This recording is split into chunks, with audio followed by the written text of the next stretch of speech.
也是信仰的话题，三太子的衫会当展现咱台湾庙宇文化迷人的所在。为了要来宣传12月初8上场的太子文化季，嘉义县县政府邀请到代表台湾参加世界小姐选拔的区医师，伊穿这个比赛时家己做的三太子的衫来做代言人。这个出场实在真显目，主办单位嘛望这个三太子古币，互人真介意的红衫有一个好彩头，搁再斗大闹热活泼的电子音乐来。展现咱台湾的特色。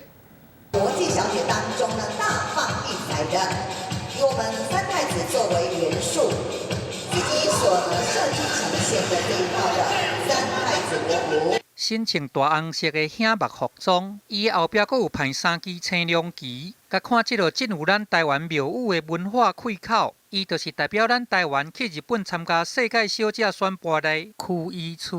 嘛是特别伫12月初8登场的第10届太子文化季的这个代言人。国服就是具有国家特色的服饰，就想说，那就以庙宇的文化特色来作为我这次国服的主轴。然后又发现电音三太子其实在全世界都非常的为人所知。看这个装头是遮尔显色出叫，互全场拢感觉真清笑。区医师这身三太子国服，会使讲是幼稚佮严厉，甲咱台湾传统的庙宇文化甲发扬甲安尼上斗搭。当初伊代表咱台湾去日本参加世界小姐的选美，本身无设计背景的区医师，会使讲是为着这套国服费尽心机，佮来甲斗当这个 LED 的科技元素，甲台湾传统的庙会文化搬上去咧国际舞台。太子文化季已经堂堂迈入第10年，那实际上整个电音三太子从铺子起源